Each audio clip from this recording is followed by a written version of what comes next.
Good evening. Thank you for joining. We will begin our virtual emergency preparedness town hall shortly.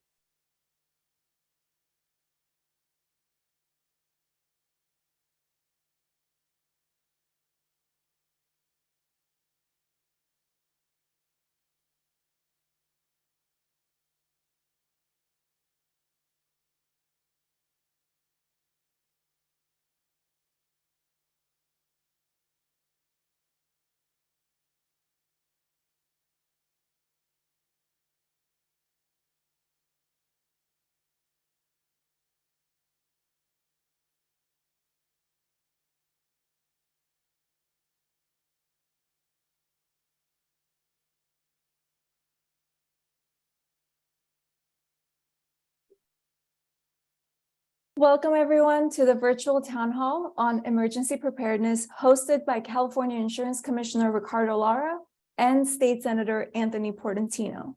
To start, we will go over some housekeeping rules. Live Spanish interpretation is available.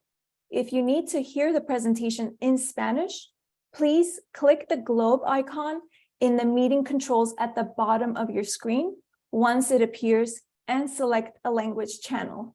We will hear this message now in Spanish. A efecto de proporcionar acceso lingüístico, esta reunión contará con interpretación simultánea al español.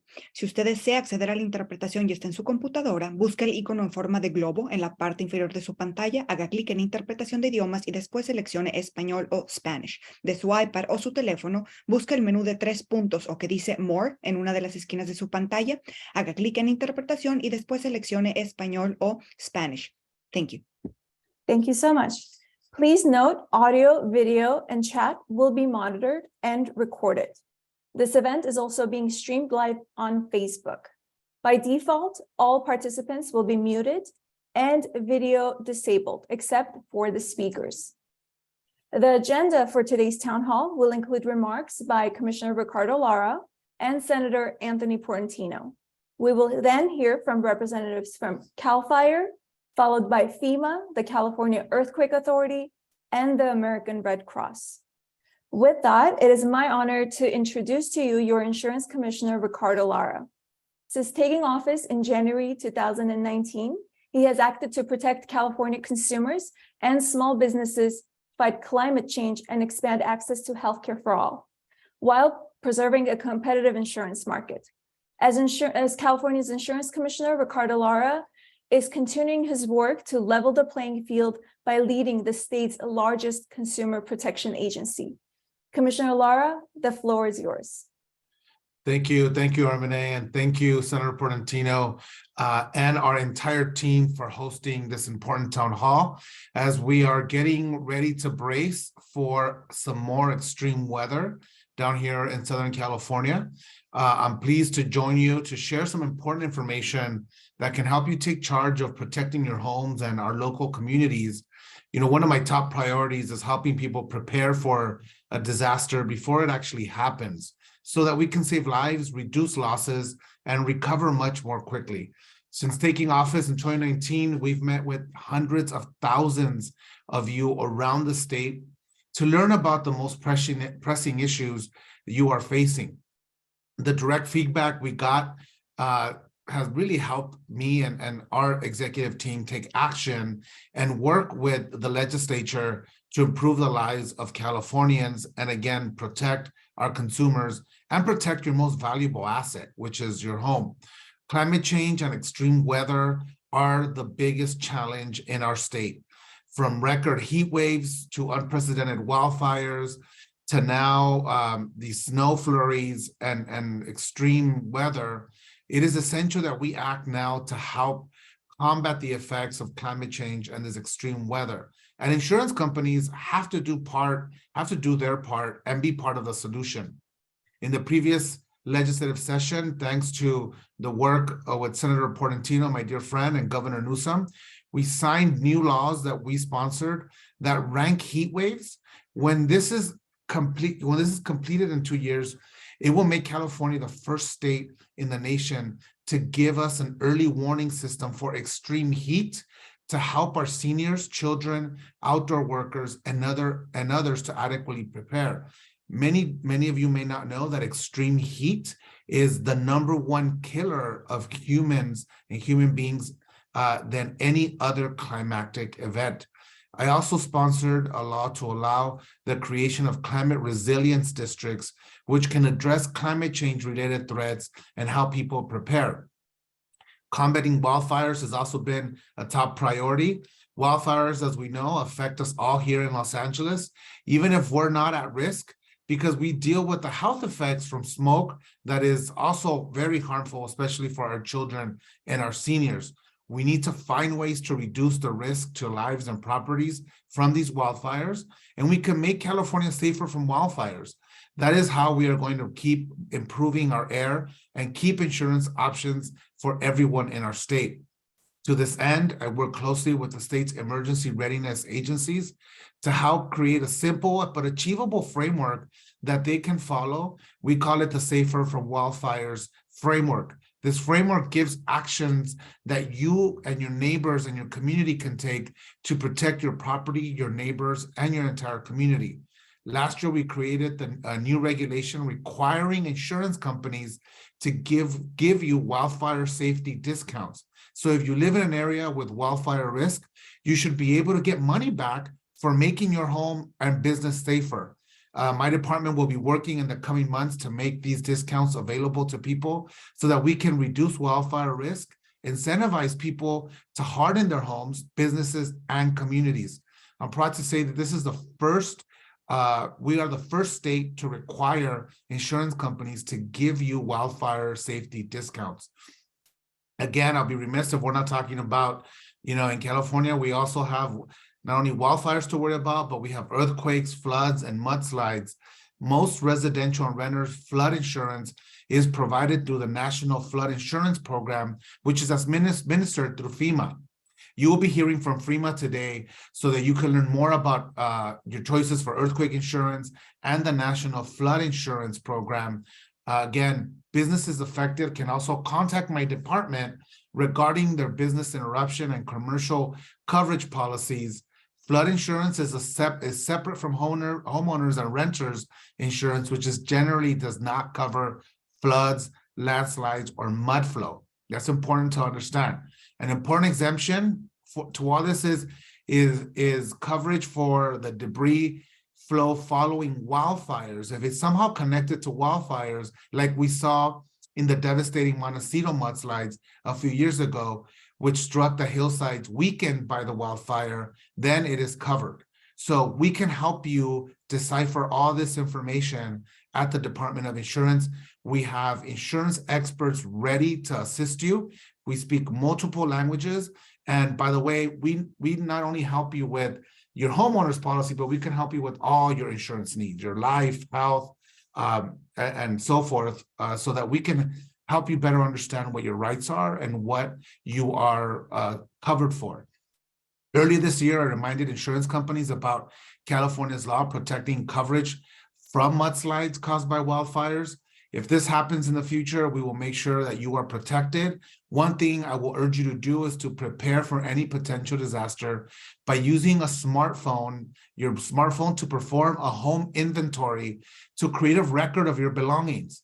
And yes, I'm saying take pictures of your valuables, take pictures of anything that you have of value so that it could be stored in the iCloud so that you can have access to it when you may not have access to your property.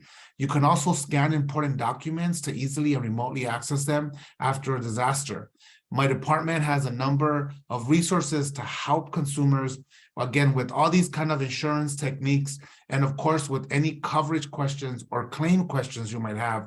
If you have any questions about your home, auto, business, or other insurance, please contact my department at 1-800-927-4357. We have live folks Monday through Friday answering our hotline. Additionally, you can reach us online through our live chat feed at insurance.ca.gov.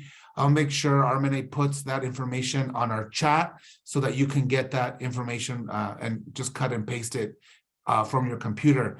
Our information will also be placed again on the chat for you. Lastly, I just want to quickly warn you all to be on the lookout for fraud and scams. Unfortunately, after big events, big catastrophes, we see people trying to fraud and defraud our communities. If you see any red flags or suspicious activity, please report it to the Department of Insurance. Many people don't know that we have 300 sworn investigators and enforcement personnel within 9 regional offices throughout the state ready to serve you, including in Senator Portantino's general area. We have an office in Valencia and an office in Commerce, California. We investigate organized scams and illegal actions by licensed insurance agents and brokers trying to defraud you, or someone who's claiming to be legit when they're not. Some scams that have been brought to our attention, just to give you some examples, are false insurance cancellation or offers to let you pay for that coverage over the phone, false DNA testing scams, Medicare scams. And as you can imagine, for our seniors, some of our folks that may be living isolated or might be struggling with English as a language, they also often fall prey. And so we want to let you know that we are there to protect you as well. Right now, our communities are experiencing tremendous losses, and it is imperative for you to be aware of all the types of scams that you and your loved ones could be susceptible to. So again, I urge you to visit our website. You can find more information about frauds and scams, how to protect yourself and your loved ones. And you can also find tools like check the licensee status to ensure that the agent or broker that you are working with is properly licensed with the department. So we can do that for you as well. Again, we have a whole host of services for you, and know that we are committed to providing you this information, but also to working with you. My job is to be the consumer advocate and to make sure that our team is looking out for you and that we help you decipher some of these complex insurance questions that often come up. And so, again, I'm proud to be here. I just want to thank my great friend, Senator Portantino, for inviting us to co-host this important event with you all. Next, I'd just like to introduce my dear friend, Senator Portantino. I had the honor of serving with him in the California State Senate as well.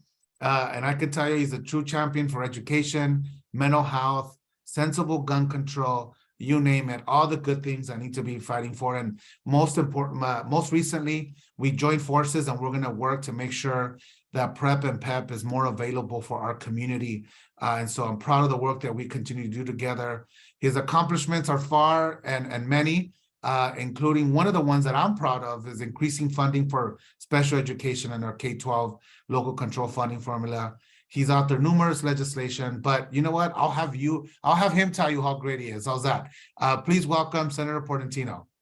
Thank you, thank you, Commissioner. I was thinking we should change the name of the commission to Insurance and Consumer Protection, because so much of what you do is consumer protection. So we might want to think about that, because I don't think the public realizes it's not just about insurance, what you do. And I know you've made that a big part of your tenure in the office. So thank you for your service. And it was an honor to serve with you in the Senate and seeing the great work you're doing as our commissioner. So thank you for co-hosting this with me, my friend. It's good to do. And as you can see, with 300 people who have signed on, emergency preparedness is on everybody's mind. And it's good to be prepared and to have this conversation. So thank you, and your staff and my staff. We get to do all the talking and they did all the work. So I want to thank particularly your staff and my staff for bringing us together, and your friendship, my friend. So, we've got a great group of folks to speak with us tonight. The insurance commissioner kicked us off. Obviously, we're going to hear from Chief Frank Bigelow, who is the Assistant Deputy Director of Community Wildlife Preparedness and Mitigation and Fire for CAL FIRE. We've got Veronica Verde from External Affairs Office from FEMA. We've got Glenn Pomeroy, the CEO of the California Earthquake Authority. And we have my good friend, Naomi Goldman, who's the Vice Chair of State Government Affairs for the American Red Cross. A little bit about the governor's budget proposal as it relates to our discussion about emergency preparedness. In January, Governor Newsom submitted a $297 billion budget proposal that had $2.7 billion in investments in forest health and fire prevention in an effort to reduce the risk of our catastrophic wildfires. As you know, not just in our foothills, but around the state. The wildfires and climate change the contributing factor to many of them is there, and the governor wants to get ahead of it. So 2.7 billion there. There's 8.6 billion he's put in over the last two budget cycles on water resiliency. Obviously, it's important that we have clean, safe water supply during all of these issues today and tomorrow, and the governor's been planning on that.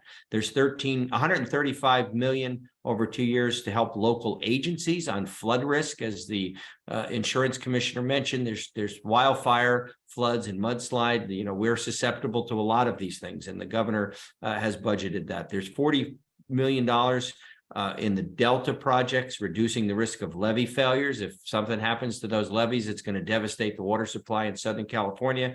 And so the governor's proposed $40 million there. $25 million for projects that reduce the risk of flooding in the Central Valley, $125 million for drought-related projects, $444 million to address extreme heat, and $1.6 billion in community resilience. As the insurance commissioner said, heat kills a lot of folks, and we need to deal with that up front and save our loved ones and be prepared. So the governor has definitely been, and the legislature working in concert, have been preparing. And so tonight we're going to hear more about those plans. And so our next speaker, or our first speaker, is going to be Chief Frank Bigelow, who began his career at CAL FIRE in 2004 as a firefighter. In 2013, he was promoted to lieutenant fire captain at the Columbia Air Attack Base, and has been working in air tanker base manager.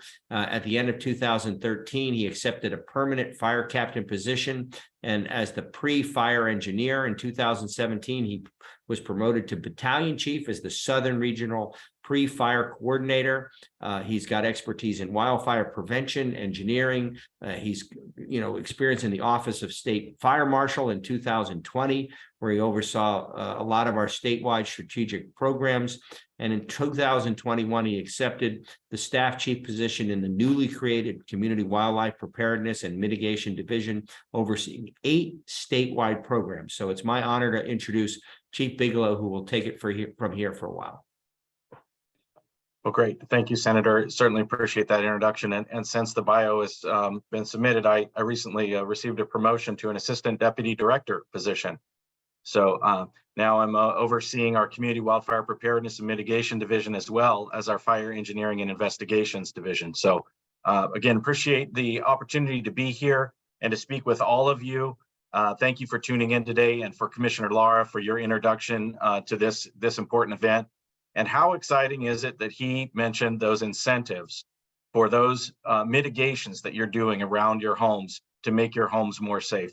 What a fantastic opportunity for all of you. I encourage you all to take advantage of that. And we're going to talk specifically about those things tonight. So if we could start with the first slide. So if many of you don't know, I would hope you would, the governor's office created a little thing called the Wildfire and Forest Resilience Task Force. This task force is dedicated to all things wildfire and forest resilience. And this task force is made up of many different organizations across the state, and really focusing on these 3 areas for our wildfire strategy. On that outside dark circle, green, it's where we look at our watershed and the restoration of our forests, and really implementing prescribed fire at a landscape scale and for large benefit of multiple communities. And then when we hone in a little bit to the next ring of the wildland urban interface, that's where we're focusing on fuel breaks, again with some prescribed fire, but also on escape routes, ensuring that people can get out safely in the event of a wildfire. But what I'm going to be focusing on today is specifically those things as individuals that we can do that will help better not only our environment, but also our community. And those things are home hardening and defensible space. And next slide. And just for awareness, the state is broken up into 3 distinctly different responsibility areas. The state is made up of approximately 101 million acres of land, 48 million of which are federal responsibility area. 21 million of those are in the local responsibility area, like incorporated cities. And then finally, where CAL FIRE primarily has responsibility for is the state responsibility area, of which there are 31 million acres. And when we say for responsibility, what I'm talking about is the financial responsibility to suppress wildfires. Next slide. So those things I talked about defensible space and home hardening, the reason why those are so important is there are 3 pathways for fire to get to your home. And those are direct flame contact, and that's just as it sounds, where fire comes directly up to your house. And as you can see in the left picture there, because there's some kind of organic material in the form of trees or brush or shrubs or plants directly next to the house, they've caught on fire, which catch the house on fire. In the middle image, we see radiant heat. And this is from things that we see like accessory dwelling units, tough sheds, or the like, that are placed too close to the home, which catch on fire and then ultimately result, due to the radiant heat, catching the structure on fire. And then finally, on the right image, embers. This is the #1 reason why homes burn down, is through the transportation of embers through wind events. And that becomes important on the next slide, which we'll turn to now, where you'll see exactly what the wind looks like when it's blowing through. And hopefully it plays. So this image that you're seeing, although you don't hear the sound, it sounds like a freight train is coming through. This was taken at on scene at the campfire of 2018. And we can go to the next slide. The wind is incredibly strong. And what it does is it blows those embers directly at your home with a force unmatched by anything else. And you see, this is the Insurance Institute for Business and Home Safety's laboratory in North Carolina. And they are the only laboratory in the world that can replicate embers being thrown at a home. They do this over and over, and they did this for a lot of scientific research to determine exactly the distance that we needed to have in our home, away from our home, from embers. So you can see those embers are coming from the right to the left, hitting the home, and then bouncing away approximately 5 feet. That accumulation of the embers at the base of the home and then all the way out to the 5 feet is why you'll see the Board of Forestry introducing the final draft language for the new 0 to 5 foot regulation that came to us from Assembly Bill 3074 in 2020.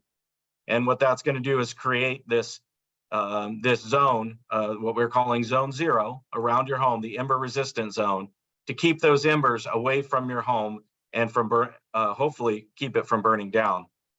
And what some of the, we often get asked what people living on the edges of, specifically in your area around Griffith Park or the Angeles National Forest, what they can do to better protect their home and property from fire is start with this. Start with Zone 0.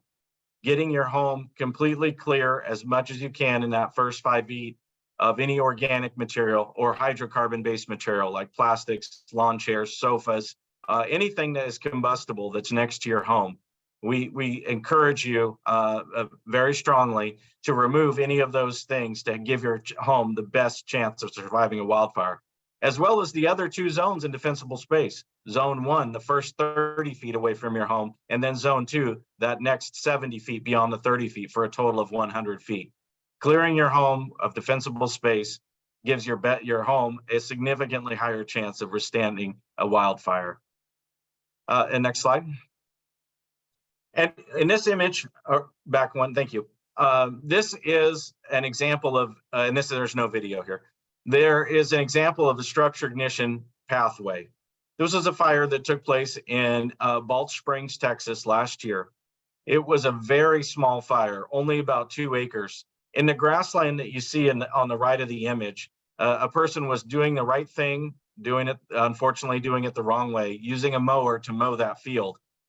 Unfortunately, they struck a rock and it caught the field on fire. The wind was blowing about 20 miles per hour and blew it directly to those homes. Unfortunately, all of those homes had wood fences that backed up to that overgrown grass field. it caught the fences on fire, and those fences were a direct pathway to those homes. It traveled along the fences, caught that shed on fire you see towards the center of the image, which caught the house directly behind it on fire. That relatively small 2-acre grass fire burned down 9 homes and damaged 17 others because of the wood fences that were a direct pathway to the homes. So another thing I can encourage those residents that live in an area of the wildland urban interface where they directly abut the wildland is to remove or replace their fence with a non-combustible fence that's 5 feet from the home. So you could still have the fence far away from your home that's wood or combustible material, but where it attaches to the home, be sure that that is non-combustible within 5 feet of your home. Some of the biggest challenges that firefighters face when we come into incidents like this are fleeing residents and traffic jams or the roads being blocked. So I really encourage people that as soon as there's a fire in your area and you feel as though it's close or you can see the smoke, you can smell the smoke, I encourage you to gather your things and to get out as quickly as possible and as safely as possible to allow firefighters to get in and do their job. Next slide, please. The last thing I'm going to talk about here is home hardening. There's a couple more slides, but I thought it was important to define exactly what we mean by home hardening. Oftentimes people think, when I ask them what is home hardening, and they kind of bang the table and say, oh, this is making my house harder. Well, that's not exactly what we mean. Home hardening is the term used to describe the building materials, systems, or assemblies used in the exterior design, construction, or retrofitting of buildings to resist the intrusion of flames or embers projected by a wildfire. So essentially what that means is using materials to retrofit your home, like siding that's non-combustible, windows that are double pane, one at least being tempered glass, enclosing your eaves, ensuring you have a Class A roof, and then also doing the small things, and we'll go to the next slide, doing small things that you can do on our low-cost retrofit list, such as ensuring that your garage seals tight to the ground so when it closes, no embers can get underneath, and caulking all openings around your home. So there's 2 examples here on the screen. On the left is our home retrofit guide, which was a wildfire prevention grant, which I'm going to talk about next, that was awarded to Living with Fire in Tahoe. It was a joint effort between CAL FIRE and a lot of the representatives on the front of the page to develop this home retrofit guide. It's a comprehensive guide that walks you through all the different retrofits that you can do to your home.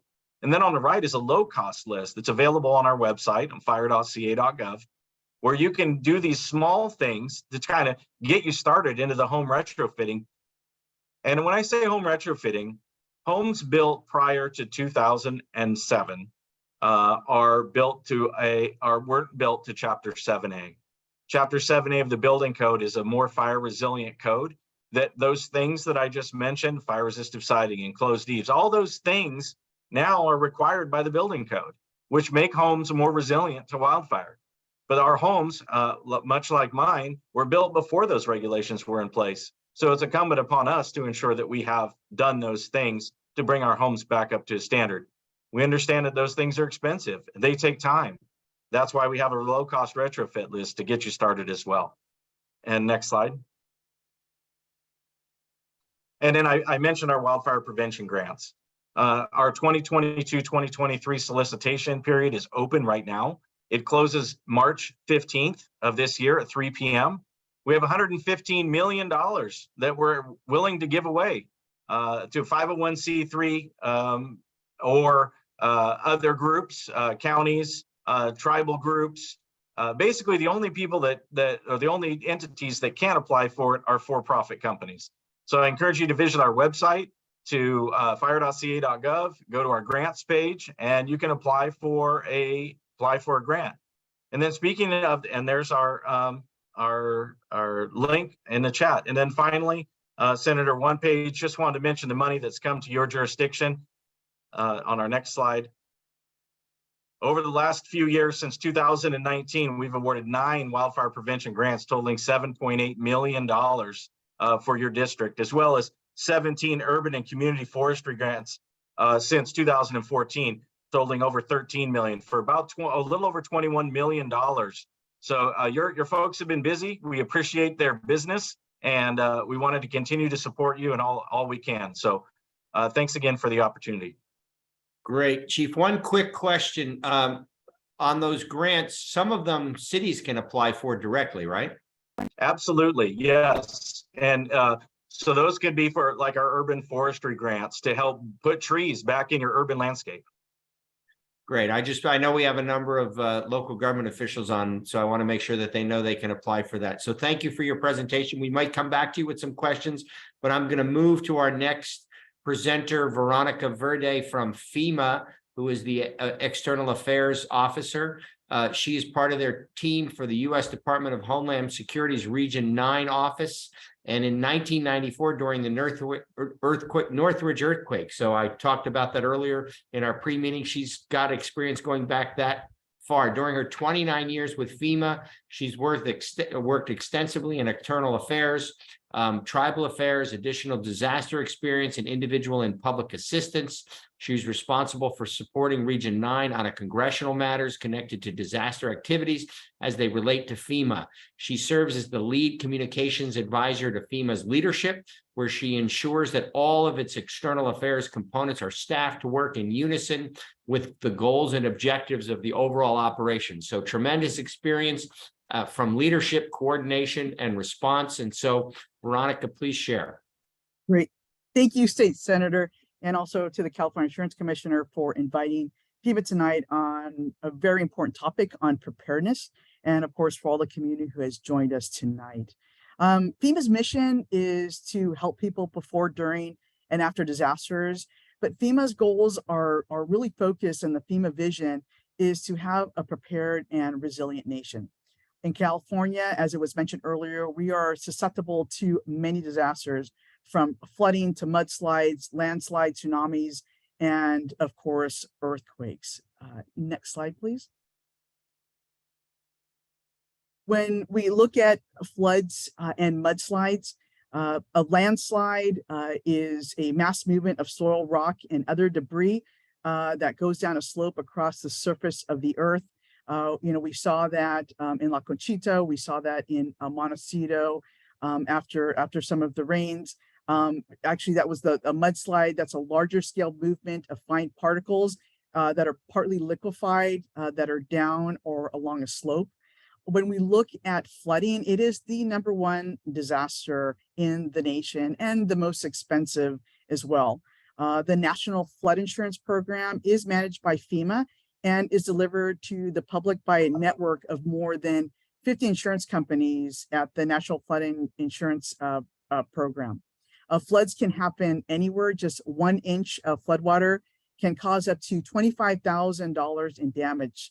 So most homeowners insurance, they do not cover flood insurance or flood damages. So flood insurance is a separate policy. It could cover buildings, it could cover the contents in a building, or both. So it's important to protect your property, to protect your financial assets, your home, your business, your possessions. The National Flood Insurance Program provides property owners, renters, and businesses coverage to help them recover faster. They do not need a federally declared disaster after a flood. They could just call directly to their flood insurance and let them know that they had flooding. Flood insurance is available to anyone living in the 23,000 participating NFIP communities. The state senator's area happens to be a participating community. To purchase flood insurance, you call your insurance company or your insurance agent. You can also go to floodsmart.gov. And also there's a phone number as well, and that's 877-336-2627. But if you go to FEMA.gov and type in flood insurance, it'll give you all the information, not only on flood insurance, but how people can register and also what may be covered. Next slide, please. So when we look at landslides, that causes about 20 to 50,000 deaths and $1 billion in damages each year. We saw this in La Conchita.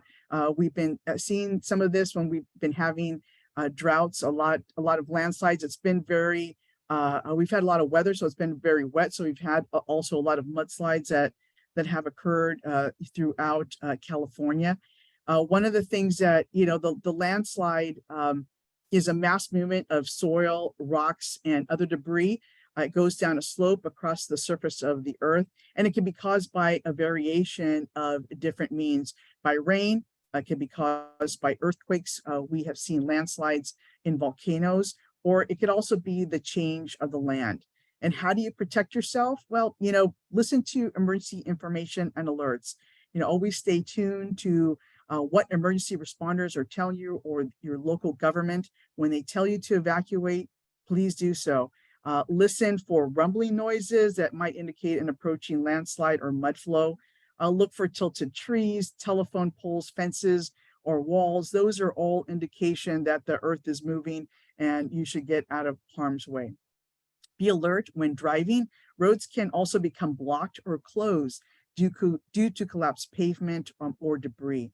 And if you see landslide or debris flow and the danger is imminent, quickly move out of the way from the path of the slide. Getting out of the path of a debris flow is your best protection, but also staying informed will help you and your family stay safe, especially before that disaster approaches you or your family. Next slide, please.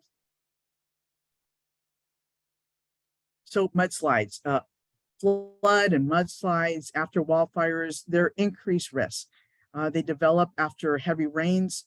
Many times it could be right after a fire, as we saw in Santa Barbara, in Montecito. There was a fire. There was not a vegetation to hold back the water when it started to rain, and we had a major mudslide in Montecito.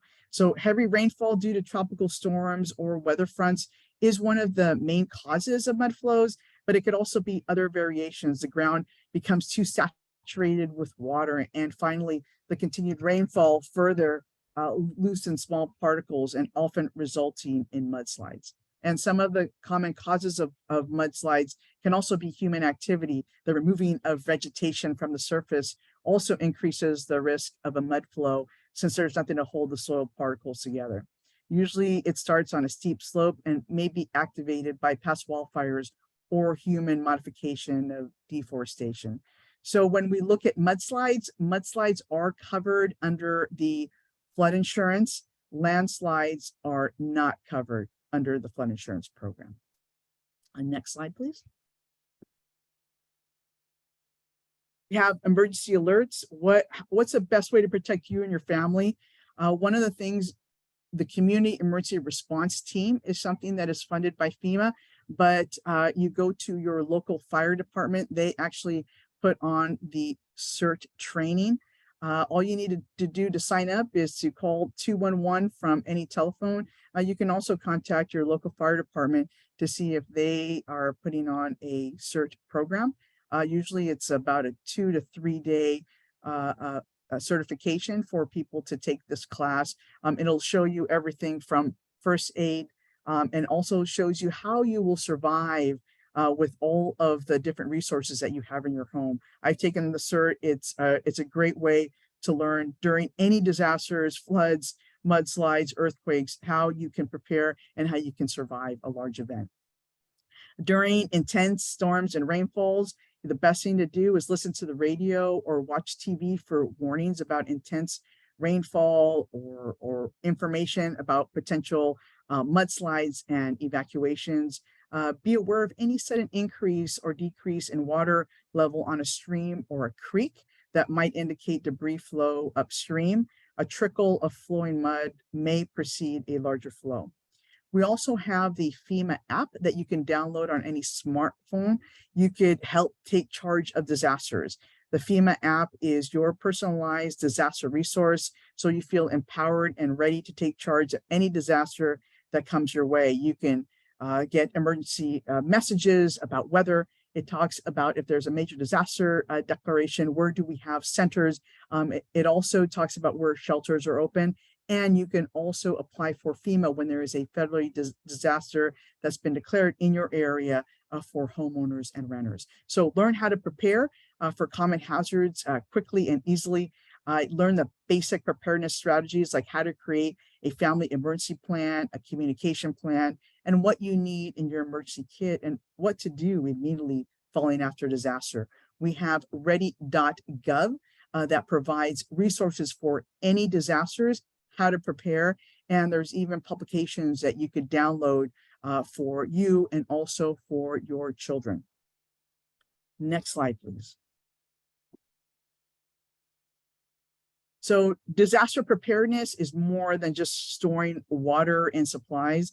You also need to be financially ready, and starting early and having adequate insurance is a plan to pay for your bills, and access to important records and accounts will help you get back on your feet again. So one of the best things to do is you can order this, you can download this on our ready.gov.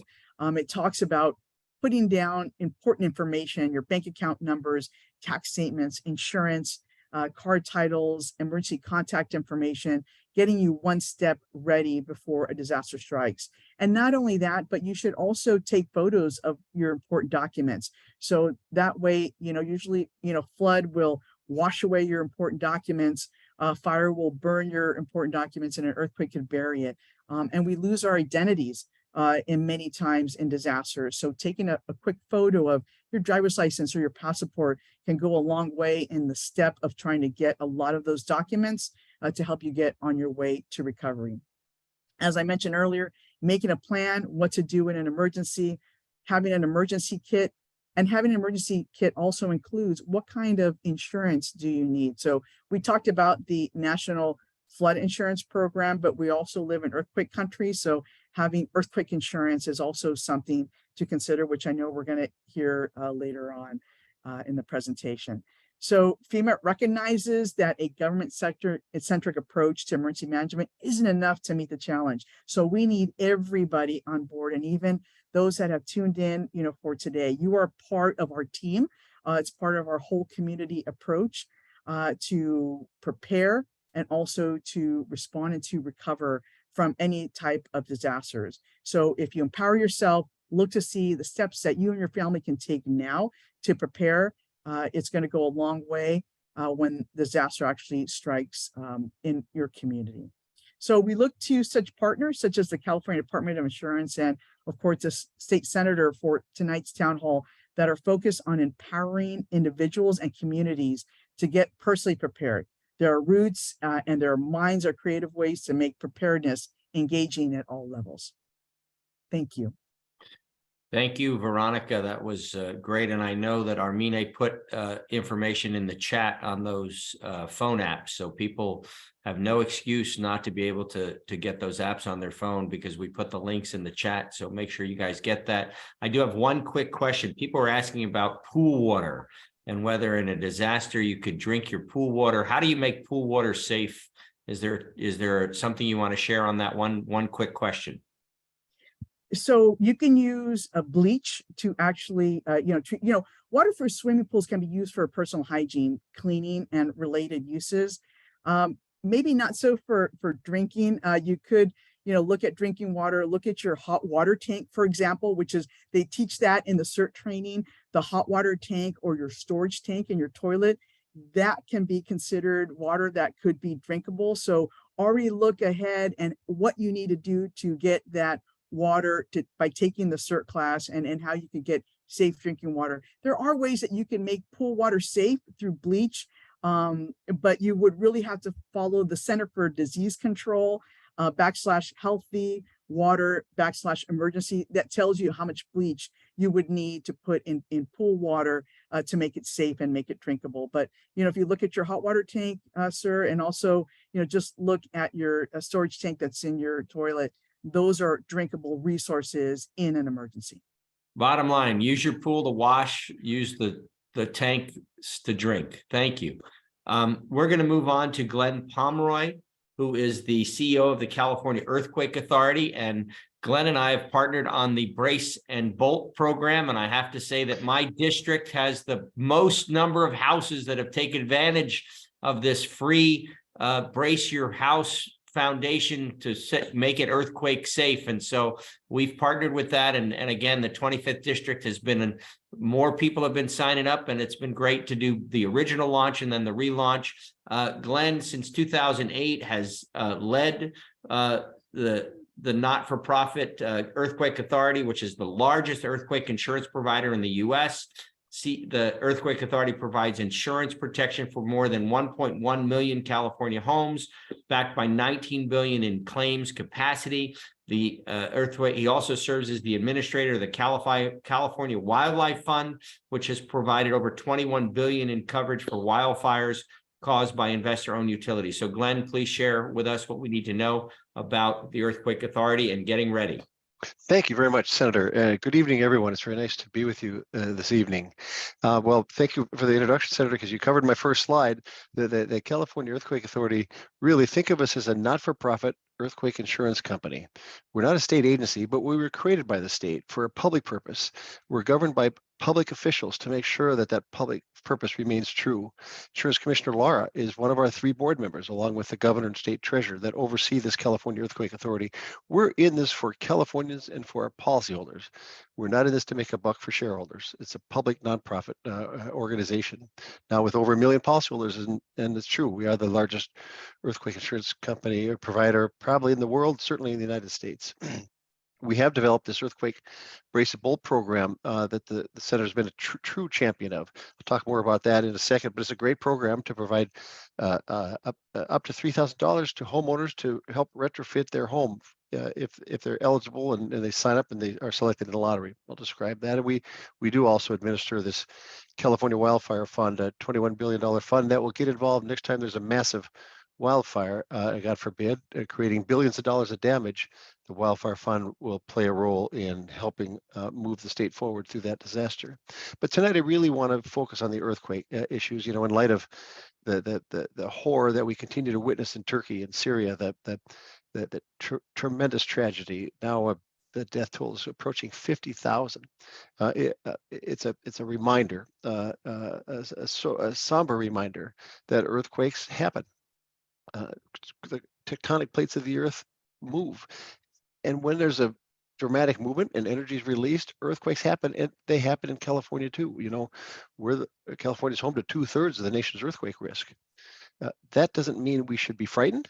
It just means that we should be prepared to survive physically and financially the next time there's a damaging earthquake. And we'll talk about a couple of ways to do that in just the next couple of minutes. Next slide, please. So California Earthquake Authority, these companies participate with us. In order to buy a CA policy, one must have their homeowner's policy through one of these companies called participating insurance companies. But if you're insured through one of these companies with your home, you have absolutely guaranteed access to buying a CA policy. There will be no questions asked. It doesn't matter if your home is smack dab in the middle of a fault. You're entitled to buy a CA policy if you have your underlying homeowner's policy through one of these companies. Now, the question is often asked, so how much does earthquake insurance cost? It's a very fair question. It's hard to answer because the truth is it just depends. It depends 100% on the home that's seeking an insurance policy. So with the next slide, we've worked up a little a hypothetical for the area to try to demonstrate how one can find out how much an earthquake insurance policy will cost them. And could you go to the next slide, please? So on our website, earthquakeauthority.com, there's this little calculator. Just go to the website, click on free estimate there, and next slide.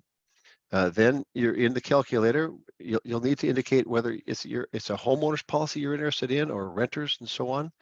Make that selection. Next slide. And then we need just a little bit more information. We need to know who your homeowner insurance company is because they need to be one of those companies I just showed you to buy a CA policy. And we need to know your address because it's all about location in terms of how much a policy is going to cost. Where you are in relation to the fault was a big driver in terms of how much that insurance policy is going to cost you. Next slide, please.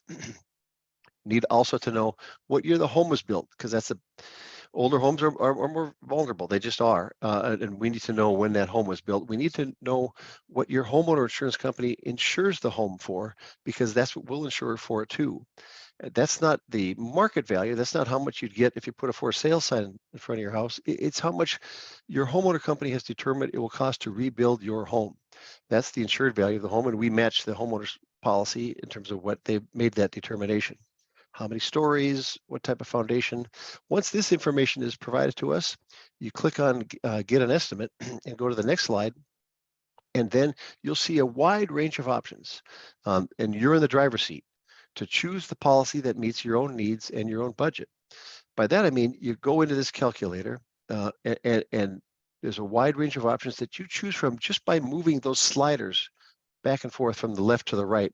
By adding more coverage or less, it will dictate how much that policy is going to cost you, because obviously more coverage costs us more to be able to ensure we'll be able to pay all your claims, and so the premium goes up with the greater coverage that you add.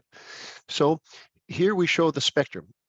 For a typical home in Glendale, we assume the average reconstruction value is around $800,000, which is about an average for homes in our book of business in that city. A bare bones minimum policy that focuses just on rebuilding the home would cost around $400 a year, $460 a year. Going to the others on the other side of it, back one quick sec, sorry, but to load up that policy for that home and to maximize all the benefits to get not only the insured value of the home, but $200,000 worth of content coverage and a bunch of other options. You can increase that premium all the way to over $2,000. Of course, you get a lot more coverage in the process. But the point is, you're in the driver's seat. You choose the policy that meets your own needs and budget. Next slide, please. Same for renters, and you'll see that if you're a renter, earthquake insurance is really affordable, but you got to have an underlying renter's policy. It covers you for theft and fire and so on in order to have access to a CE policy. Next slide. Chief Bigelow talked a lot about mitigation, and as did the FEMA representative. I'd like to talk about mitigation too, because there are steps you can take if you live in an older home to make that home safer. It's called the Earthquake Brace and Bolt Program, and if you go to the next slide, by way of example, these are two homes in Napa, California. The morning after the 2014 earthquake, I was driving around town there with my chief mitigation officer, and we were looking at the damage, stopped in front of these two homes, because look at it. They look like they're about the same type of home, built around the same time probably. The home on the blue home was fine. The house in the yellow house was a disaster area. The owner of the blue home came out. We talked to him. Turns out he'd had his home retrofitted a few years ago. He spent a few $1,000s tying that house more firmly into the foundation, and that house was then livable after the earthquake. The home on the left was unlivable for several years, and it took several $100,000 to finally get that house back on the foundation and make it livable again. Retrofitting works, and next slide demonstrates really how simple it is. For a home that sits on top of a crawl space, it just takes a contractor to go in there and put in some braces and bolts and tie that home into the foundation. Modern building codes, homes built after 1980, don't need a retrofit because they figured it out how to build homes safer around that time. But older homes, if they haven't been retrofitted yet, they really need to consider getting a retrofit accomplished. We have this program to make grants of $3,000 available to people in eligible zip codes, the highest risk zip codes. And in your part of the state, that covers most of the cost of the retrofit. But a person has to sign up in a registration period and be selected in a random drawing. But then once retrofitted, they can get a 25% discount on their CEA policy. So it's a wonderful program. Next slide. We started small in 2014 when we launched this thing. We did a pilot, 2 zip codes in the north, 2 zip codes in the south, in those little red circles there, and we retrofitted 8 homes. But then we grew every year, and by 2018, next slide, by 2018, you can see the expansion in the blue areas. We're in 177 zip codes. Next slide. This year, we're operating in 521 zip codes. We've done 19,000 homes to date, over half of them in the Los Angeles area, and a great many of them in the senator's district, because he's been such a strong proponent of it, making his constituents aware. We now have funding to do another 19,000, and we're just getting started because the need is so great. But retrofitting works, and someone can put themselves in a position to be able to survive the next big earthquake, both financially and physically. And Senator, that covers the main things I wanted to cover tonight. Thank you, my friend. I appreciate it. And, Oh. and truthfully, folks, that retrofit program, don't be shy, apply, go ahead. You want to? Sorry, I forgot my last slide, which was just a quick glance at all the ones in your area. You can see these globs that sort of represent retrofits done in that general vicinity, and so they're counting up. And if we were Google Earth and could fly into one of those circles, we'd get into neighborhoods and drive, and you can see city streets where you got one retrofit here, another one there, that now have been retrofitted, and that neighborhood is now more resilient. So once everybody gets involved, you make house resiliency into neighborhood resiliency, into community resiliency, and that's how we're going to get through this together. Great. And again, Armine put in the chat the link to apply. So folks, don't be shy, apply. We're going to go to our next presenter, which is my good friend Naomi Goldman, who is the Vice Chair of State Government Affairs for the Red Cross. She's a senior crisis emergency management practitioner with 20 plus years of service. And obviously with the Red Cross, she's done great work. She serves as the Vice Chair of the California State Government Affairs Committee, a volunteer disaster public information officer, disaster responder, and emergency preparedness presenter. She's going to share what she knows and get us ready, right, Naomi? Yes, sir. Can folks see me now? Yeah. Great. Thank you, everyone. I appreciate it, Senator and Commissioner Lara. Thanks for having the Red Cross here. So as we've been talking about all night, we can't necessarily predict or prevent every kind of disaster, but what we can do is prepare.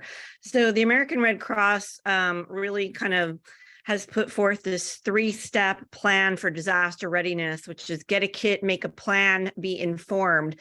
Everything I'm going to talk about in way more detail, I would encourage you to go to redcross.org, which has so much detail. So next slide.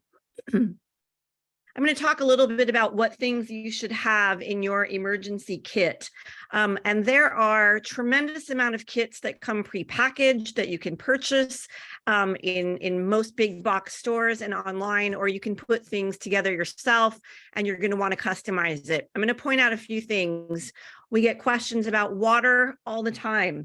You're going to want to have a gallon per day per person for at least 3 to 5 days if you have the space for that. If you have pets, you're obviously going to want to count them as a member of your family. And people always ask, does water expire? Does water go bad? So a good rule of thumb is to look at your water supply and maybe change it out every 6 months. The trick I like to talk about is the 2 times a year when you change your clocks, when you spring forward and fall back. That is a good moment to check your water, to check your smoke alarms, to check things you have in your emergency kit, just as a default. Other things on this page, obviously, there's many kinds of first aid kits you can purchase, you can put together.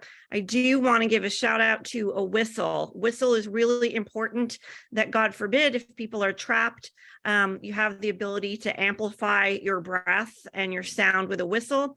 I like to point people to the end of Titanic as a very famous scene where if you don't have a lot of breath, a whistle can amplify your call for help. You're going to want to have a stock of non-perishable food. You see a jar of Nutella in the front. It's okay to have comfort food to keep you and your family feeling comfortable. Next slide. Warm clothes and shoes are always good things to have, including sturdy shoes that you can walk around in. since you don't know where you're going to be in the event of an emergency, it's good to think about what you want to have in your home, what things you might want to have in the trunk of your car, and if you work outside the home, are there certain things you might want to have there? There are tons of radios that you can purchase for low cost that are either hand crank or solar, so they don't rely on electricity.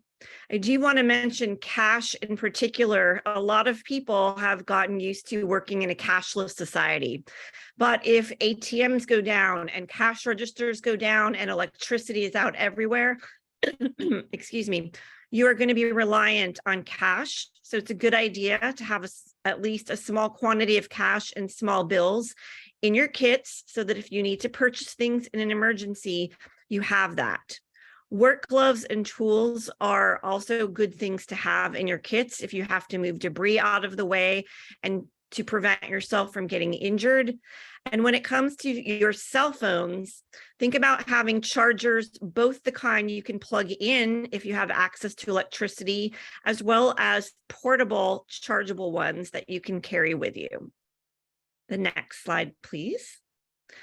A couple things to point out. One is prescriptions. It is a really good idea to not let your prescriptions go down to the very end. You can speak to your doctors. There are some prescriptions where your physician will allow you to have sort of vacation supply or a disaster supply so that you do have some, especially if you have life necessary medications, that you don't run out. It's a good thing to have hard copies of prescriptions. Again, don't rely on everything being electronic. Also good to put some of your own personal hygiene and sanitation items in your own kits. Everything from toothpaste to if you need feminine hygiene supplies to if you wear contact lenses, think about that.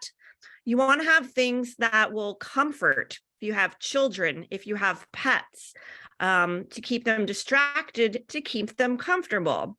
And one thing I want to touch on are personal documents. And Veronica spoke about this a little bit from FEMA. But the name of the game when it comes to putting kits together is redundancy. And a lot of times it's low tech and it's paper. The majority of people, if you ask them to recite the phone numbers of their family, their friends, their doctors by heart, pretty much no one can do it. You are reliant on what you have saved in your phone. So one thing that I always start with is I have a hot sheet, family, friends, doctors, printed out, and I have it with me actually all the time. You can grab a freezer bag. You can see the one I'm holding here. This is a good idea to kind of put some of the things Veronica mentioned, copies of driver's licenses, ID cards, contact lists, passports, birth certificates, prescriptions, bank account, and insurance information. It's good to put everything in a bag, put it in a safe and easy to access location. A lot of people put a bag actually in their freezer. That's a fairly indestructible location to put in your home. And also copies of utility bills are very helpful when you're working with agencies like FEMA and with Red Cross to help you get access to services. The next slide, please. Again, there are many types of kits. Like I mentioned, you can either purchase or you can put together. You're going to want to think about quantity, whether it's you as an individual, your personal supply, or a family kit. One thing I do like to suggest is called a by the bed kit.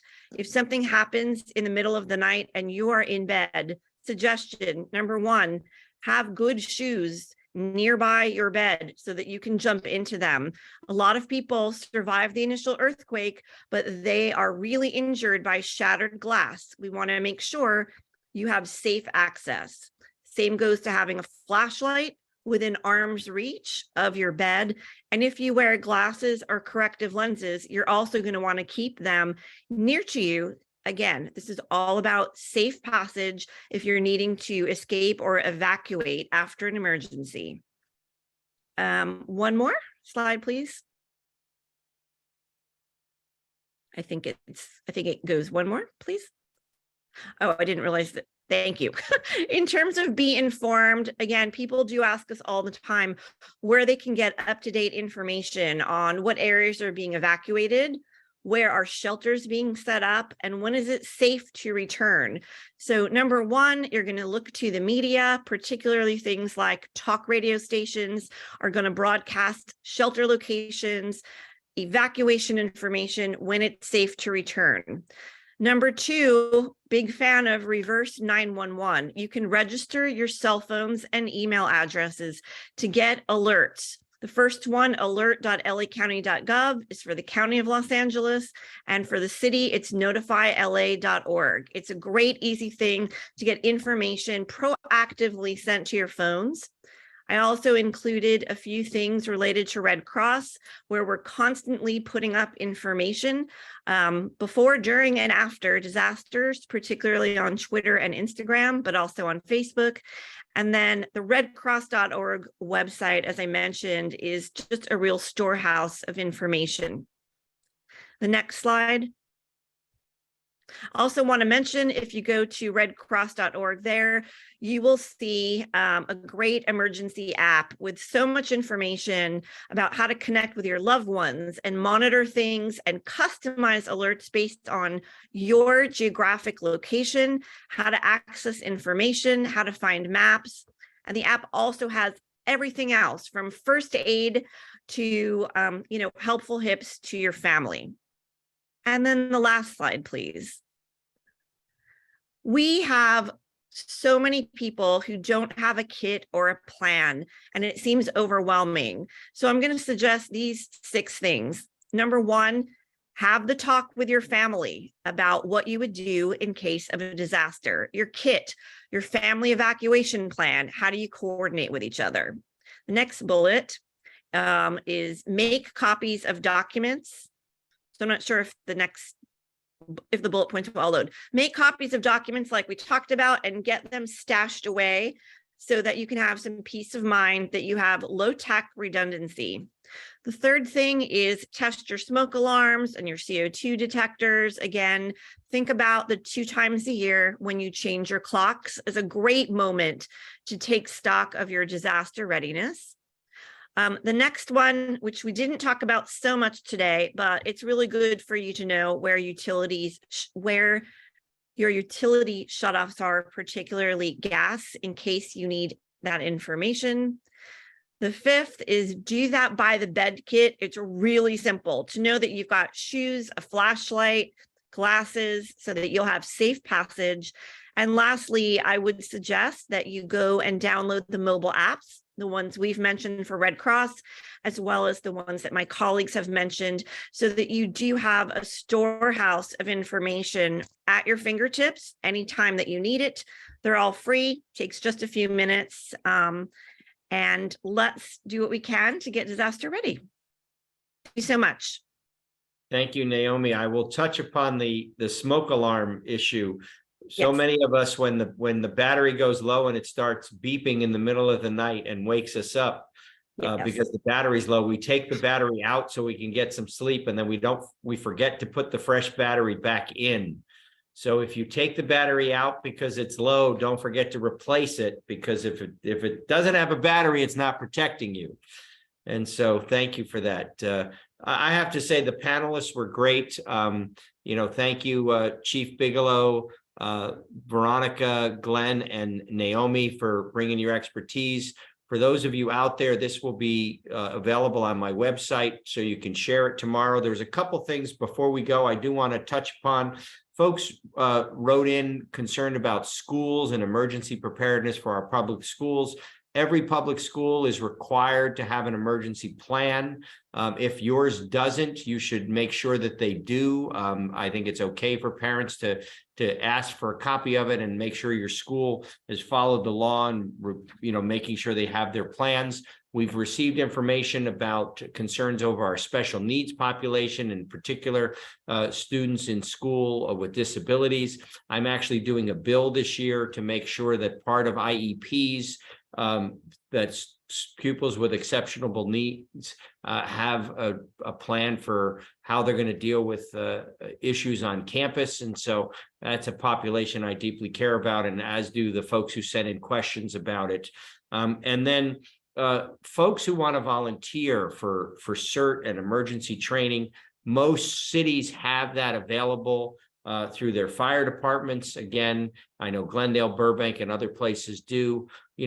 Go to your local city hall or go to online to your city's website and your fire department and see how you can get certified in emergency help and become a volunteer that will help folks get through this if we have a disaster. I want to again thank Commissioner Lara and his staff and my staff for bringing us all together, and the panelists for sharing their information. If we didn't get to your question, you can always contact us or the individual departments and agencies and ask your questions, and we'll try to help facilitate it. Armine put a ton of links in the chat. So before we sign off, if all of you could go to the chat, a lot of the backup information that the panelists referenced, the links to the different places for information or apps are in the chat. So go through the chat because that's a lot of pertinent information, and copy those links. And again, thank you all for being here on a school night for this very, very important conversation, and our panelists for sharing their expertise and information. And, be prepared. I guess that's the old motto, and it's as applicable today as it is every day. Be prepared, talk to your family members, have your kits, have your plans, have the information, and be safe, everybody. And thank you all for showing up tonight.